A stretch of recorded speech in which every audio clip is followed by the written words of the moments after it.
आपने सुना होगा किसी शायर का कहा, सुन ले जमाने वाले, सब दोस्त नहीं होते हैं हाथ मिलाने वाले। या ये तो सुना ही होगा कि मेरे दुश्मन तू मेरी दोस्ती को तरसे। क्या प्रधानमंत्री नरेंद्र मोदी ये बात कहना चाह रहे हैं डोनाल्ड ट्रंप साहब को?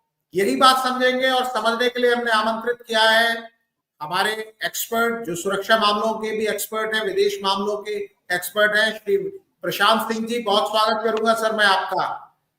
जी धन्यवाद।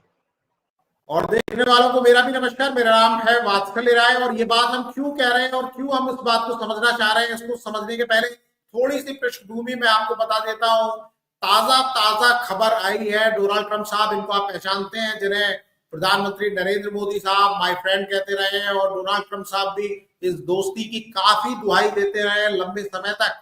और दोस्ती बड़ी गहरी थी, खासतौर पर ट्रंप 1.0 जिसे कहा जाए, इनका पहला कार्यकाल जब था तब ये भारत भी आए थे, वो दोस्ती गहरी दिखी थी।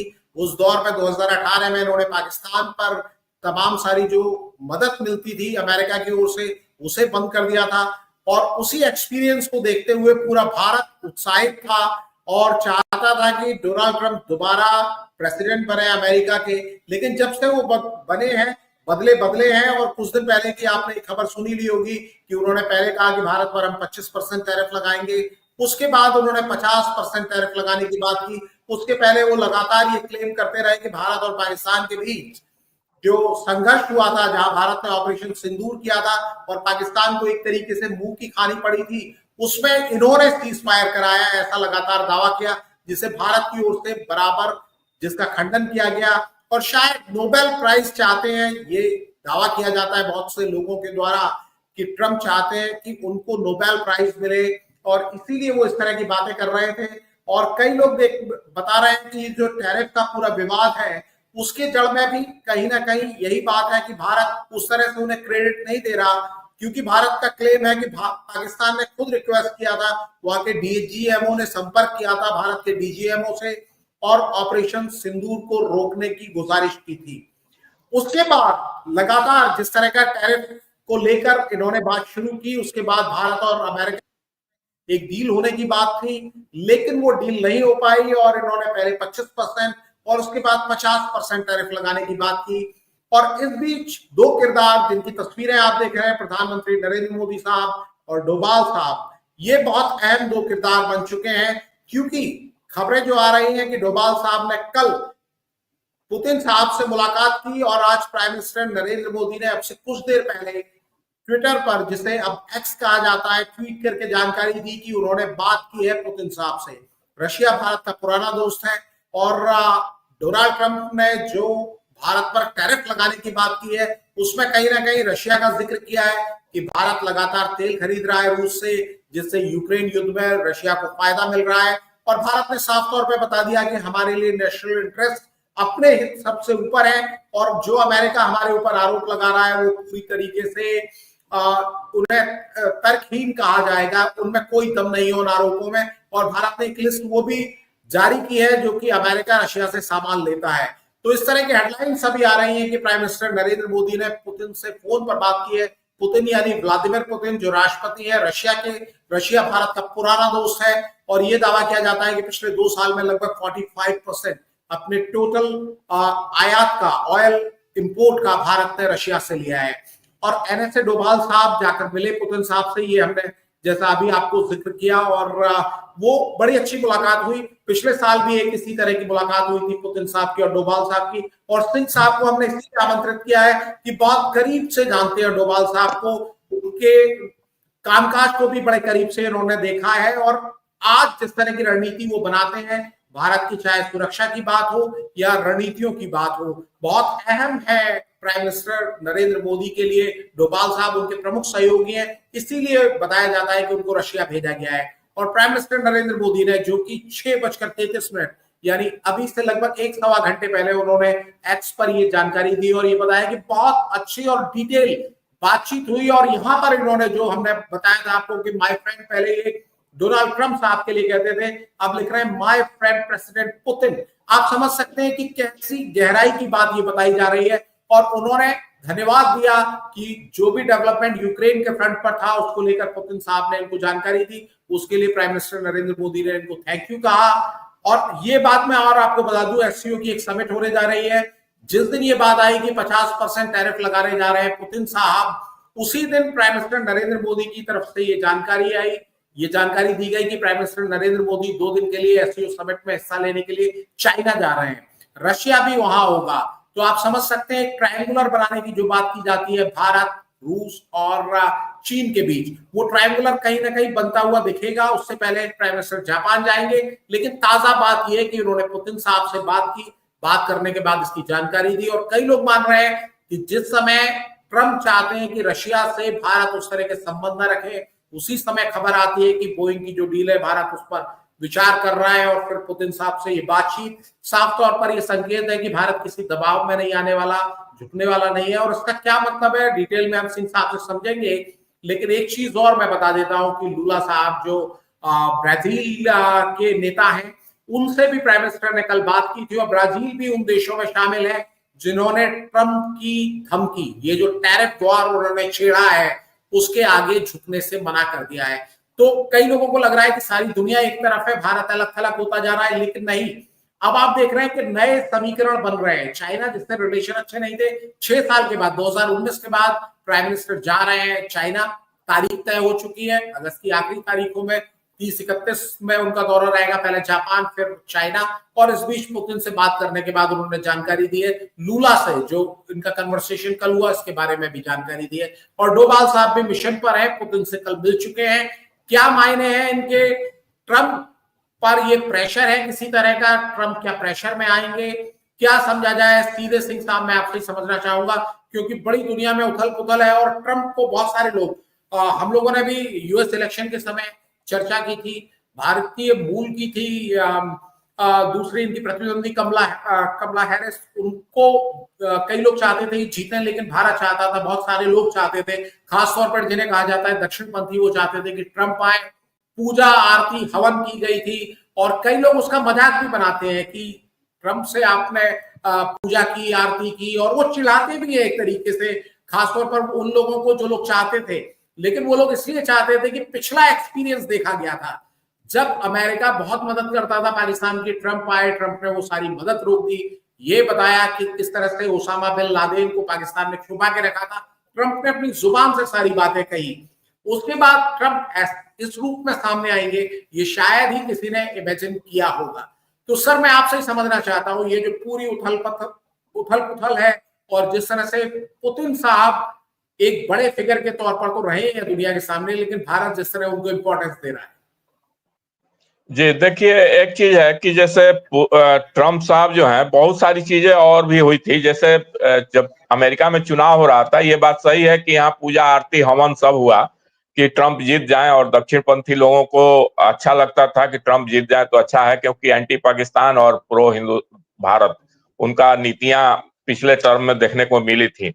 ये सारी बातें सही है, लेकिन एक चीज और हुआ था कि उनके चुनाव के समय में मोदी जी गए थे अमेरिका, तो उन्होंने जो बाइडेन से तो मुलाकात की थी, क्योंकि वहां के सिटिंग प्रेसिडेंट थे, तो वो स्वाभाविक है कि 2 राष्ट्राध्यक्ष हैं तो दोनों मिलेंगे आपस में, ऑफिशियल एंगेजमेंट था वो, कोई ऐसा वैसा नहीं था।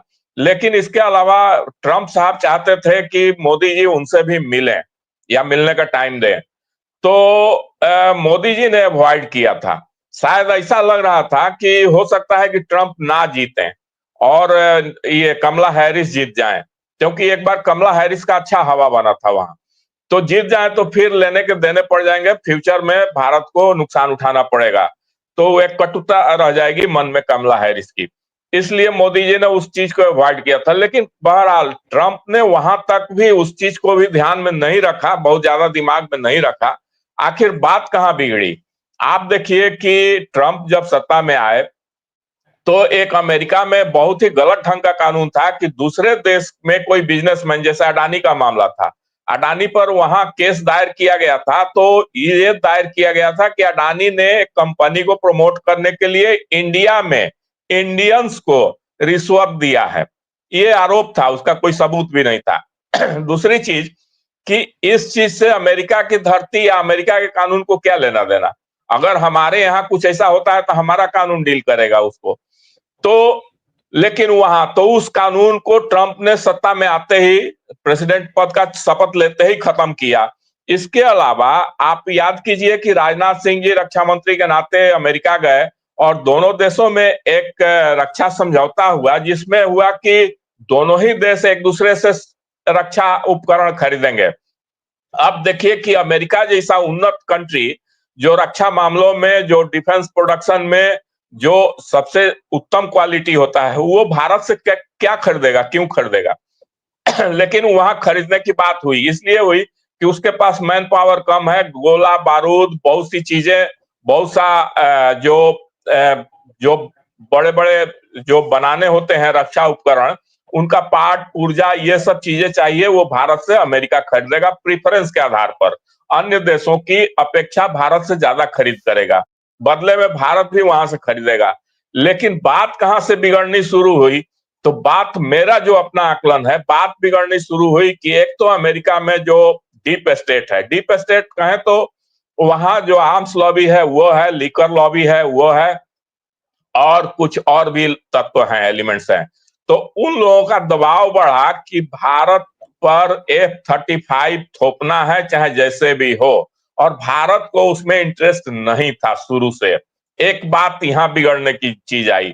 दूसरी बात यह हुई कि अमेरिका को उम्मीद नहीं था कि भारत जो पहलगाम हमला का रिटेलिएट करेगा, पहलगाम हमला का जो आतंकी घटना हुआ उसके बदले में जो कार्रवाई करेगा, तो अमेरिकन को यही उम्मीद थी कि जैसे पहले सर्जिकल स्ट्राइक हुआ था या बालाकोट स्ट्राइक हुआ था, उस तरह का ही कोई चीज होगा, इससे ज्यादा नहीं होगा। लेकिन जो नूर खान बेस पर हुआ, जो सरगोधा के आसपास किराना हिल्स में जो हुआ, उन सब चीजों से अमेरिका हिल गया, विचलित हो गया।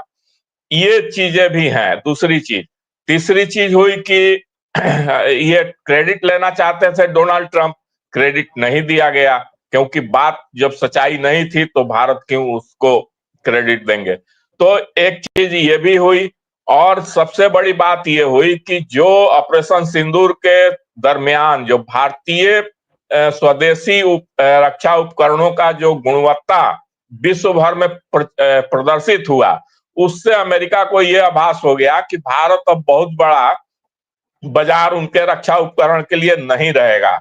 इस संदर्भ में अमेरिका दबाव में लेना चाहा भारत को कि बहुत सी चीजें हम थोपेंगे भारत पर, जैसे चीन के खिलाफ आपको तैयार होना है और उसके लिए अमेरिका का पूर्ण मदद मिलेगा, लेकिन अमेरिका की शर्तों पर। दूसरी चीज कि पाकिस्तान के खिलाफ आप नहीं जाएंगे, उसमें भी अमेरिका पाकिस्तान का अस्तित्व और पाकिस्तान का कुछ माने ये बना के रखना चाहता है कि पाकिस्तान को पूरी तरह मतलब खत्म नहीं होने देना चाहता है।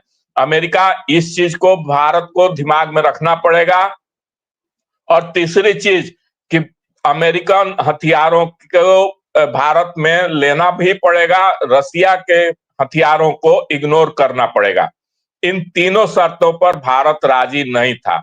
भारत का था कि चीन को हम अपने बूते निपटेंगे, अगर चीन से निपटना है तो चीन हमारे लिए बहुत बड़ा दिक्कत नहीं है, हम अपने बूते निपटेंगे, आप मदद करें तो भी ठीक है, ना करें तो भी ठीक है।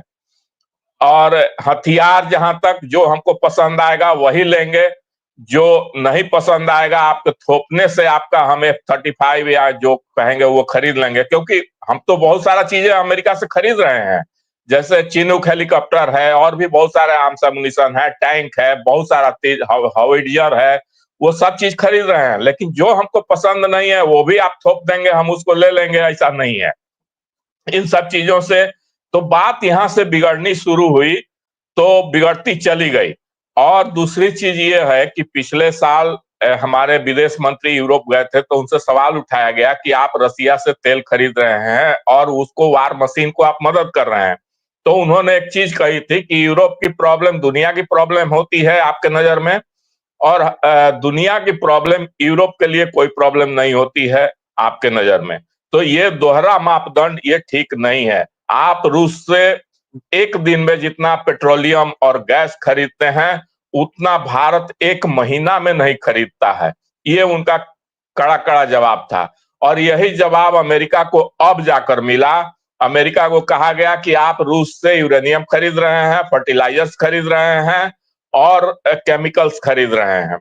तो आप खरीद रहे हैं तो सही है, वो वार मशीन को मदद नहीं है। हम खरीद रहे हैं तो वो गलत हो गया। तीसरी चीज ये है कि हम जब रसिया से ऑयल खरीद रहे हैं तो इंटरनेशनल मार्केट में ऑयल का दाम नियंत्रित है, अन्यथा हम गरीब देश हैं या हमारे यहाँ अभी आर्थिक उन्नति उतना नहीं है जितना अमेरिका में है। और दूसरी चीज कि हमारी जनसंख्या बहुत ज्यादा है, तो हमको सस्ता ऑयल का ऑप्शन मिलता है तो हम उसको क्यों छोड़े। इन सब चीजों को जब कहा गया तो अमेरिका का ट्रंप साहब बिलबिला गए और उन्होंने ये एक बहाना बनाया कि हमने सीज फायर कराया भारत पाकिस्तान का और भारत यहाँ जो है उसको नकार दिया, इनकार कर दिया उससे। और इस बहाने के बदौलत उन्होंने 25% टैरिफ बढ़ाने की घोषणा की और फिर बाद में उसको 50% करने की बात कही। खैर, अब तो जो होगा सो होगा, लेकिन भारत के पास ऑप्शन बहुत है और भारत अभी बहुत सारे लोग अर्थ जो शास्त्री हैं वो सब लोग कैलकुलेट कर रहे हैं कि अभी भी हमारा अमेरिका के साथ जो बिजनेस है वो बहुत ज्यादा लेवल पर नहीं है। ठीक है, हम डॉलर माने अमेरिका और इंडिया का जो व्यापार ये है, ट्रेड बैलेंस है, वो हमारे पक्ष में है। हम ज्यादा निर्यात करते हैं अमेरिका से और अमेरिका का निर्यात हमारे यहाँ कम होता है, तो उस माने में हमारा मुनाफा ज्यादा होता है निश्चित रूप से। लेकिन ऐसा नहीं है कि हमारे पास ऑप्शन नहीं है। हमको अब हमारे अर्थशास्त्री लोग सलाह दे रहे हैं कि हमको पहले से डाइवर्सिफाई करना चाहिए था, हमको वैविधीकरण पहले से करना चाहिए था। एक देश में हम निर्भर रहे कि हमारा जितना दवा है, ज्वेलरी है, सब उसी के यहाँ जाएगा, ऐसा नहीं। हमको और भी मार्केट खोज कर रखना चाहिए था, लेकिन अभी भी समय है, हम कर सकते हैं ऐसा। जी जी सर, मैं आपसे एक चीज और समझना चाहूंगा कि क्या ऐसा चल रहा है कि ट्रंप ये कह रहे हैं कि तुम किसी और को चाहो तो मुश्किल होगी, और मोदी साहब उनसे कह रहे हैं कि मेरे दुश्मन तो मेरी दोस्ती को तरसे, और इसके बीच में पुतिन साहब आ रहे हैं। पुतिन साहब का रोल अचानक बड़ा इंपॉर्टेंट हो गया है, क्योंकि देखिए एससीओ की समिट होती है, वहां शी जिनपिंग मिलते हैं, मोदी मिलते हैं, पुतिन मिलते हैं। इससे पहले कजान में एक बर्फ पिघली थी जब आमने सामने मोदी और शी जिनपिंग आए थे, और अब दोबारा ये होने जा रहा है। तो ट्रंप भी इसका मायना तो समझते होंगे। हालांकि पुतिन और ट्रंप के बीच में भी बातचीत हो रही है और ये कहा जा रहा है कि वो लोग अगले हफ्ते मिल सकते हैं, इस तरह की खबरें भी आ रही हैं। तो क्या ये वर्ल्ड ऑर्डर कुछ बदलता हुआ आप देख रहे हैं? पुतिन का रोल क्या बहुत इंपॉर्टेंट हो गया, या नरेंद्र मोदी का रोल बहुत इंपॉर्टेंट है और उन्होंने सबसे पहले लीड ले ली है अपने मैसेंजर को भेज के कि डोभाल साहब आप जाइए? डोभाल साहब को आप बड़ा अच्छी तरीके से पहचानते हैं, ये हमें जरा थोड़ा समझाइए, डीप समझाइए। जी, देखिए डोभाल साहब का जो है, हम मतलब मैं अपना व्यक्तिगत अनुभव बता रहा हूं। जो उनके एडवर्सरी हैं, हम सभी भारतीय हैं तो कोई दुश्मन आपस में नहीं हो सकते। हाँ, विचारों की विभिन्नता हो सकती है, आपका विचार हमारा विचार एक साथ एक समान नहीं हो सकता है, ऐसा संभावना है। तो इस माने में जो भारत के अंदर की मैं बात बता रहा हूं, जो डोभाल साहब से असहमत रहते हैं, उनके विचारों के खिलाफ रहते हैं, वो भी स्वीकार करते हैं कि डोभाल साहब पार एक्सेलेंस हैं। मतलब कहने का कि अद्भुत व्यक्तित्व है उनका और मैच्योर्ड हैं, और उस मतलब मैच्योरिटी भी बहुत हाईएस्ट लेवल की है। माने परिपक्वता उनका जो है उसका कोई जवाब नहीं है, लाजवाब है। तो जहां जाते हैं या जिससे बात करते हैं या जिस मिशन में लगते हैं, उस मिशन में डोभाल साहब कभी फेल करते हो, शायद हमको लगता है कि 0.0001% भी नहीं होता है। ये उनकी लेवल है, उनका लेवल है। उनको अब पता नहीं माँ सरस्वती का कैसा वरदान है, अद्भुत वरदान है, मैं कह सकता हूं इतना। तो उस माने में बहुत ही मैच्योर्ड व्यक्ति हैं, बहुत ही सक्षम व्यक्ति हैं और क्विक डिसीजन लेने में भी उतना ही है। तो एक तो वो है, तो जहां जाते हैं वो बात बनाकर ही आते हैं और कोई किंतु परंतु की संभावना छोड़कर नहीं आते हैं। एक चीज है उनके ये में। तो ये तो हो गई उनकी बात। दूसरी बात ये है कि जब पुतिन साहब की बात होती है तो हम लोग कहें कि देखिए अमेरिका से दोस्ती भी बहुत है तो सावधान रहना चाहिए, दुश्मनी भी है तो सावधान रहना चाहिए। क्योंकि अमेरिका का रवैया, आप 1999 का कारगिल वार याद कीजिए, उसने जीपीएस लोकेशन देने से मना कर दिया।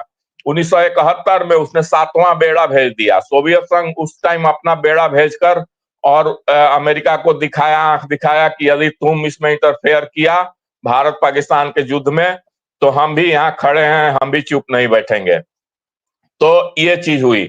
इसके अलावा बाद में भी अमेरिका का रवैया जो है बहुत हमारे साथ बहुत अच्छा नहीं रहता है। तो ये सारी चीजों, और रूस का जो है वो ट्रस्टेड फ्रेंड है। जब भी हम संकट में रहे हैं रूस हमारा संकट के समय में मदद किया है, और हमने भी उससे दोस्ती निभाने का पूरा कोशिश किया है कि हम भी रूस को कभी भी नाराज करके नहीं चले हैं। तो ये चीजें हैं, दोनों का एक जब मतलब बहुत ही जबरदस्त एक बॉन्डिंग है, बहुत अच्छा संबंध है। तो उस चीज को हम खोना नहीं चाहते हैं, चाहे उसके लिए लाख प्रयास कर लें ट्रंप साहब। एक चीज और आप याद कीजिए कि जब डोनाल्ड ट्रंप अपने चुनाव प्रचार में लगे हुए थे अमेरिका में, तो दो चीजें बोलते थे कि चीन के बारे में बोलते थे कि अमेरिका का वो दोस्त नहीं हो सकता, और पुतिन के बारे में बोलते थे कि रूस जो है अमेरिका का मित्र ही है, दुश्मन नहीं है। लेकिन क्या हुआ कि ये जो यूक्रेन के साथ उनकी मीटिंग हुई, तो एक बार तो टीवी पर सबने देखा कि बहुत ज्यादा तल्खी भरा अंदाज में कन्वर्सेशन हुआ यूक्रेन के प्रेसिडेंट और डोनाल्ड ट्रंप साहब के साथ। लेकिन बाद में दोनों के बीच में एक एग्रीमेंट हुई कि जो रेयर अर्थ मटेरियल हैं, जो मिनरल्स हैं, जो खनिज संपदा है, जो रेयर होता है, बहुत कम मिलता है, उन सब चीजों को जो पाया जाएगा यूक्रेन में, उस चीजों में काफी अमेरिका को शेयर दिया जाएगा। माने अमेरिका वहां की कंपनियां वहां इस काम में लगेंगी और उसका खदान करेंगी और उसमें काफी फायदा उठाएंगे अमेरिका की। तो उससे प्रभावित होकर डोनाल्ड ट्रंप का था कि अब जो है रूस को कब्जा नहीं करने देना है यूक्रेन पर, और रूस को रोकना है। और रूस को रोकने के लिए उसको सबका सहयोग चाहिए, जो सहयोग नहीं करेगा उसके खिलाफ हम एक्शन लेंगे। एक भावना ये भी रही डोनाल्ड ट्रंप के बारे में। लेकिन सवाल एक चीज और उठता है कि जब चीन ज्यादा तेल ले रहा है भारत की तुलना में, तो चीन के खिलाफ तो ये कर नहीं पाए, ज्यादा किए भी तो फिर अपने यूटर्न ले लिए। और भारत को ही ज्यादा टारगेट क्यों कर रहे हैं? क्या भारत से ही पूरा रूस जो है इतना शक्तिशाली हो जा रहा है कि पूरी दुनिया को निगल जाएगा या यूक्रेन को निकल जाएगा? जी सर, एक चीज ये भी कही जाती थी कि डोनाल्ड ट्रंप के चाहे वो दामाद हो, बेटी हो, बाकी लोग हो, उनके पुतिन साहब से बड़े अच्छे रिश्ते बताए जाते थे। मीडिया में ये सारी बातें आ चुकी हैं, एक दो प्रोग्राम में हम और आप भी इस पर चर्चा कर चुके हैं। लेकिन इस बीच में ब्लूमबर्ग की एक रिपोर्ट आई है और बड़ी इंटरेस्टिंग रिपोर्ट है। ये सबको मालूम है, जब G7 हुआ था कनाडा में, जहां प्राइम मिनिस्टर नरेंद्र मोदी के पहुंचने के पहले ही ट्रंप वापस लौट गए थे। उन्होंने कहा था हमें बड़ा जरूरी बात है, और उसके बाद मीडिया में रिपोर्ट्स आई थी कि प्राइम मिनिस्टर नरेंद्र मोदी से ट्रंप ने टेलीफोन पर बात की है। ये इंसिडेंटली वही टाइम था जब मुनीर भी, जो कि पाकिस्तान के आर्मी चीफ हैं, वो भी अमेरिका में गए हुए थे। और ये कहा गया, मीडिया में जो रिपोर्ट्स आई उसमें ये कहा गया कि ट्रंप ने रिक्वेस्ट किया मोदी साहब से कि आप जब कनाडा से वापस भारत लौटते हैं तो आप अमेरिका होते हुए जाइए। और मोदी साहब ने उसका इनकार कर दिया कि मैं नहीं आऊंगा। और बाद में ओडिशा में आकर उन्होंने एक रैली की, और रैली में प्राइम मिनिस्टर मोदी ने खुद कहा कि मैंने आपके बीच में रहने के लिए अमेरिका जाने का प्रस्ताव ठुकरा दिया। इस बीच, क्योंकि वो पुरानी बात है, वो जून की बात है, इसके बाद 17 जून का ये इंसिडेंट बताया गया। ब्लूमबर्ग की एक रिपोर्ट आई है जिसे इंडियन मीडिया ने, तमाम मीडिया ने अगर आप देखेंगे तो कोट किया है, और उसमें ये कहा गया है कि नरेंद्र मोदी और ट्रंप के बीच में 35 मिनट तक, 35 मिनट्स तक टेलीफोन पर बात हुई।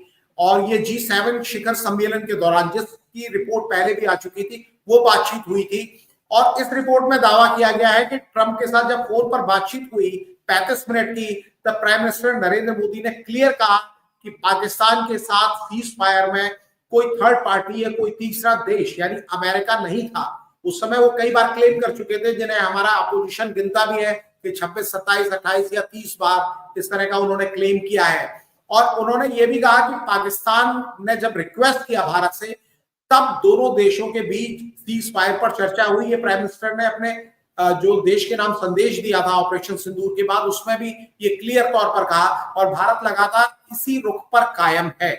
अब ये रिपोर्ट सामने आ रही है और हम अपने इसी चैनल पर सर दिखा चुके हैं, शायद वो रिपोर्ट आपने भी देखी होगी, कि ट्रंप को अमेरिकन मीडिया ने काउंट किया था उनका ये टर्म शुरू होने के पहले कि कितनी बार उन्होंने प्रेसिडेंट रहते हुए झूठ बोला। तो उसका नंबर था जो बहुत चौंकाने वाला था, वो 30,000 से ज्यादा, मतलब वो 30,000 से ज्यादा बार झूठ बोल चुके थे। और ये इंडियन मीडिया की रिपोर्ट नहीं है, जिसे तमाम अपोजिशन के लोग और कई पत्रकार भी गोदी मीडिया कहते हैं, उसकी रिपोर्ट नहीं है।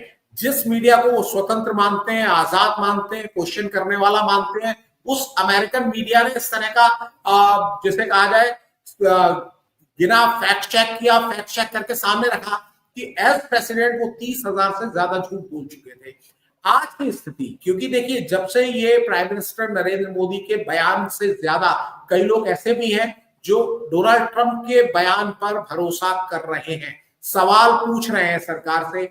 आप इस मामले को अब कैसे देखते हैं? क्योंकि अब ये ब्लूमबर्ग की रिपोर्ट आई है, इसका कोई डिनायल नहीं आया है और तमाम मीडिया में ये छाई हुई है बात। देखिए इसमें तो जो अभी जो मामला आया कि बहुत बार, कई बार डोनाल्ड ट्रंप ने दोहराया कि उन्होंने भारत पाकिस्तान का सीज फायर करवाया, कई बार दोहराया, 2 दर्जन से अधिक। तो खुद अमेरिका के लोगों ने, अमेरिका से कई मीडिया चैनल या इवन वहां के पॉलिटिशियंस, ब्यूरोक्रेट्स, जो एजेंसियों में काम करते हैं लोग, वो खुद पाकिस्तान के कई बड़े बड़े लोग, हस्ती, खुद सऊदी अरब, हर जगह से डिनायल आ गया कि ये जो सीज फायर हुआ था ये बायलैटरल था और पाकिस्तान के डीजीएमओ ने भारत के डीजीएमओ से बात किया और उसमें सीज फायर हुआ, उसमें डोनाल्ड ट्रंप की कहीं कोई भूमिका नहीं थी। तो जब अमेरिका, सऊदी अरब, पाकिस्तान से डिनायल हो गया, तो हम यदि जबरदस्ती भारत में बैठकर अगर बोलें कि ये सीज फायर डोनाल्ड ट्रंप ने ही करवाया था, तो हम भी झूठ बोल रहे हैं डोनाल्ड ट्रंप की तरह। दूसरी चीज कि डोनाल्ड ट्रंप के बारे में आपने सही बताया, और वो लगातार झूठ पर झूठ बोलते हैं बहुत सारे मामले में, और इतने ज्यादा मीम्स भी बने हैं, इतने ज्यादा उन पर चर्चा हो रही है कि हमको तो लगता है कि एक नोबेल प्राइज तय करने वाले जो कमिटी है, उन लोगों को एक नया नोबेल प्राइज भी शुरू करना चाहिए कि जो शासनाध्यक्ष या राष्ट्राध्यक्ष के पद पर बैठा हुआ व्यक्ति अपने कार्यकाल में सबसे ज्यादा झूठ बोले, उसको भी झूठ बोलने के लिए एक नोबेल प्राइज स्पेशली दिया जाना चाहिए। तो उसमें डोनाल्ड ट्रंप साहब को जरूर नोबेल प्राइज मिल जाएगा, भले ही उनको नोबेल प्राइज का शांति पुरस्कार मिले ना मिले, और ज्यादा उम्मीद है कि नहीं मिलेगा, कोई इस तरह की उनकी उपलब्धि नहीं है, नहीं मिलेगा। लेकिन यदि झूठ बोलने का एक प्राइज वहां स्थापित किया जाता है तो निश्चित रूप से डोनाल्ड ट्रंप उसमें सबसे आगे होंगे और उनको निश्चित तौर पर यह मिल सकता है। जी सर, मैं आपसे ये पूछना चाहूंगा, अमेरिका में चाहे एडमिनिस्ट्रेशन बदल जाए, बाइडेन चले गए, ट्रंप आ गए, बाइडेन के टाइम में बांग्लादेश हुआ जहां माना गया कि डीप स्टेट का बड़ा रोल है, और जो वहां की डेमोक्रेटिक गवर्नमेंट थी शेख हसीना की, जो प्रो इंडिया थी, और उसको अस्थिर किया गया और वहां पर एक इस तरह की गवर्नमेंट आई, और उस समय ट्रंप इस चीज को क्रिटिसाइज कर रहे थे, और जो वहां पर केयर टेकर गवर्नमेंट को हेड कर रहे हैं उनसे ट्रंप की पुरानी तकरार हो चुकी थी। ट्रंप आए, बांग्लादेश का हाल तो जस का तस है, पाकिस्तान के ऊपर ट्रंप ने हाथ रख दिया। तो कहीं ना कहीं कोई भी एडमिनिस्ट्रेशन हो, कोई भी पार्टी अमेरिका में आ रही है, तो वो इंडिया को आसपास से दिक्कत पैदा करने की कोशिश हाल फिलहाल नजर आ रही है। हालांकि भारत और अमेरिका के रिश्ते बड़े अच्छे हो रहे थे 90 के बाद, और बहुत सारे लोग ये मानते थे कि बहुत ट्रस्टेड एलाई दोनों देश हो चुके हैं। रशिया कहीं ना कहीं थोड़ा पीछे जा रहा था, इंडिया थोड़ा वेस्ट की तरफ जाता हुआ नजर आ रहा था, चाहे वो क्वाड की बात करें, हालांकि एक ब्रिक्स भी बना हुआ था जहां पर इंडिया बैलेंस करने की कोशिश करता था, यह एससीओ जैसी चीजें थी जहां चाइना भी होता था। लेकिन आज की तारीख में अगर इक्वेशन बदलता है, इंडिया और अमेरिका के बीच में दूरी आती है और चाइना की तरफ इंडिया जाता हुआ दिखता है, तो क्या चाइना ट्रस्टेड एलाई हो सकता है? क्या रशिया इतना चाइना को कंट्रोल कर सकता है कि चाइना की भी धोखेबाजी की आदत है, जो अमेरिका की आदत है वही चीन की आदत है। तो कैसे ये बैलेंसिंग एक्ट होगा, बस ये मैं आपसे समझना चाहता हूं। जी, ये बहुत मुश्किल काम है, बहुत ही मुश्किल काम है। यदि भारत सरकार के लिए यदि कुछ भी अगर परामर्श हम लोग अपने छोटे से लेवल से दे सकें, तो यही है कि जितना सावधान हमको अमेरिका से रहना है, उससे ज्यादा सावधान चाइना के साथ रहना है। तो ये दोनों कंट्री से बैलेंसिंग करना ये कठिन काम है और दोनों से सावधान रहना, और इसके लिए जरूरी है कि अपनी क्षमता को बढ़ाते रहना लगातार, और उसको बहुत हाईएस्ट लेवल पर ले जाने की कोशिश करते रहना बहुत जरूरी है भारत के लिए। एक चीज मैं और बता दूं, रूस निश्चित रूप से हमारे साथ एक अच्छा ट्रस्टेड विश्वस्त साथी रहा है, और आगे भी हमको उसके साथ मेंटेन करके रहना चाहिए। अभी यदि डेविएट होते हैं उससे, अगर हम लोग खिसकते हैं उस रास्ता से, तो ये हमारी गलती होगी। लेकिन एक चीज और है कि हमारी रूस के साथ ये भी बात होनी चाहिए, क्योंकि रूस को भी हमने देखा है कि जो वेस्टर्न कंट्रीज, यूरोप, नाटो और अमेरिका वगैरह ने जिस तरह से रूस को दबाने का कोशिश किया है, उसमें रूस जो है चाइना के साथ ज्यादा नजदीक जाता हुआ नजर आ रहा है। तो ये मजबूरी तो रूस की है निश्चित रूप से, लेकिन उसमें भारत को भी ये देखना चाहिए कि रूस और भारत का संबंध बना रहे, और उसमें ऐसा न हो कि चाइना के तरफ रूस उस हद तक चला जाए कि जब कभी चाइना, भारत और चाइना के बीच कोई प्रॉब्लम क्रिएट हो, तो उसमें रूस या न्यूट्रल हो जाए या चाइना की तरफदारी करने लगे। ये भी एक खतरा है भारत के सामने। भारत के लिए बहुत आसान स्थिति नहीं है। और ये एक चीज और इसमें हम कहेंगे कि आसान चीज नहीं है, चारों तरफ से दिक्कत है, लेकिन ये हमारा क्रिएट किया हुआ प्रॉब्लम नहीं है। ये हमारा क्रिएट किया हुआ, इसको इस रूप में नहीं लिया जाए कि हमने इस अपने चारों तरफ समस्याएं क्रिएट की हैं। ये समस्याएं अंतर्राष्ट्रीय स्तर पर बनी हैं, और पहले भी कभी कभी बनती रही हैं, अभी फिर बनी है। उसको हम कैसे संभालें, उसके लिए हम कैसे अपने आप को सक्षम बनाएं, क्षमता बढ़ाएं, आर्थिक रूप से, सामरिक रूप से, तो इस पर ध्यान देने की जरूरत है। और साथ साथ ये 3 पॉइंट जो हम बताए कि अमेरिका से दोस्ती है तब भी सावधान, दुश्मनी है तब भी सावधान रहना है, और चीन के साथ बहुत ज्यादा सावधान रहना है। और रूस और चीन की ये दोस्ती इतनी न बढ़ जाए कि उसकी कीमत भारत को चुकानी पड़े, इस बिंदु पर भी हमें सावधान रहनी है। जी बिल्कुल, सावधानी हटाए ना। और मैं आपसे बस चलते चलते बहुत संक्षेप में जानना चाहूंगा, अगर आप बता सकें कि देखिए ये केवल क्या सरकार का रोल होता है जब इस तरह के रिश्ते बनते बिगड़ते हैं, तो या उसमें बाकी पार्टीज का भी कोई रोल होता है, आम लोगों का भी कोई रोल होता है? क्योंकि मैंने देखा कि प्राइम मिनिस्टर नरेंद्र मोदी जब वाराणसी गए तो उन्होंने सीधे लोगों से अपील की कि वो स्वदेशी अपनाएं। हालांकि आज ये तय करना बड़ा मुश्किल है, हमने कई लोगों से बात की और उनके लिए भी बता पाना बड़ा मुश्किल था कि अब स्वदेशी क्या है। हालांकि उन्होंने शायद इशारों में एक्सप्लेन किया कि जहां भारतीयों का पसीना लगाओ, तो ये इस तरह की चीज क्लियर समझ नहीं आती। यानी मेरे ख्याल से ये वो कहना चाहते थे कि आप इंडियन इकोनॉमी को मजबूत करें। दूसरा, इसी तरह की अपील योगी आदित्यनाथ जो उत्तर प्रदेश के मुख्यमंत्री हैं उन्होंने भी की है। तो आप ये समझाइए कि इकोनॉमी को मजबूत करना, दूसरी बात, क्या बाकी पॉलिटिकल पार्टीज और आम लोग, इनका भी कोई रोल इस समय होता है जब इस तरह की टेंशन हो, चाहे वो पाकिस्तान से हो, यूएस से हो, चाइना से हो, या जब समीकरण पूरे बदलते हुए नजर आ रहे हैं? देखिए, इसमें 2 बातें हैं। एक बात है कि जैसे पहले भी होता रहा है, कांग्रेस का शासन हुआ करता था तो विरोधी दलों को बुला के आम सहमति बनाई जाती थी, क्योंकि ये ऐसा अंतर्राष्ट्रीय इशू है जिसमें हमने अभी बताया कि हमने क्रिएट नहीं किया है, हमारे चारों तरफ अपने आप क्रिएट हो जाता है। तो उसमें हमारी आम सहमति बहुत जरूरी होती है। सभी दल मिलकर कभी कभी महीना में 1 बार या 2 महीना में 1 बार बैठकर आपस में मंत्रणा करें, तो ये एक अच्छा मतलब चीज होगा, बहुत अच्छा चीज होगा, सकारात्मक चीज होगा।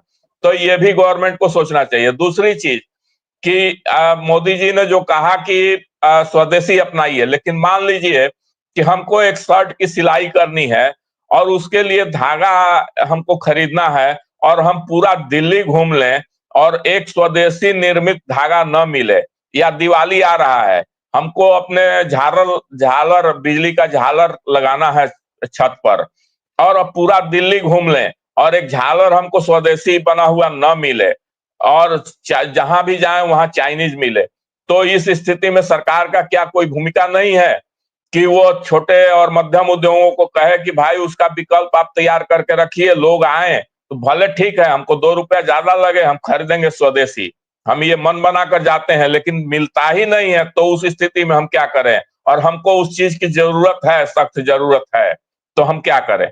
ये भी चीज सरकार के दिमाग में होना चाहिए, ये चीज भी सरकार को सोचना चाहिए।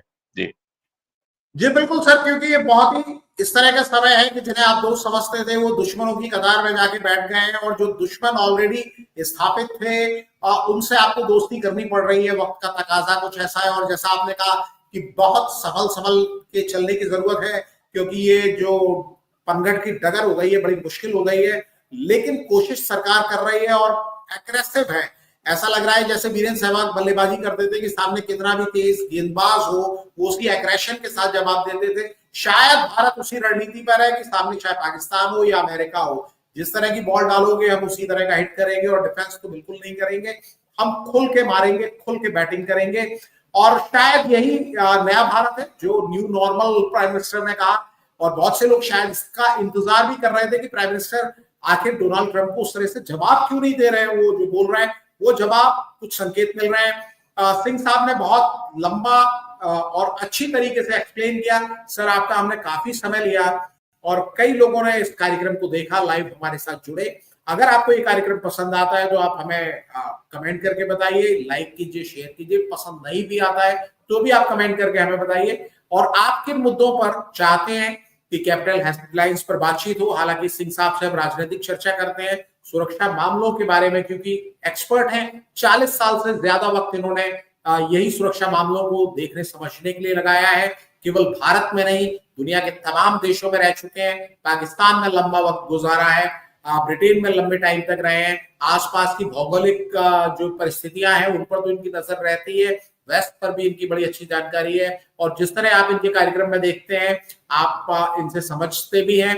राजनीतिक, घरेलू राजनीतिक पर भी इनकी बड़ी अच्छी पकड़ है, और घरेलू राजनीति पर इनकी जो पकड़ है वो आप समझ सकते हैं कैपिटल हेडलाइंस में। लोकसभा चुनाव के समय के आप इनके विश्लेषण अगर देखेंगे तो आपको बिल्कुल समझ आएगा। उस समय इन्होंने जो डॉट प्रेडिक्शन किया था वो तमाम बड़ी बड़ी कंपनियों के सर्वे से बेटर था।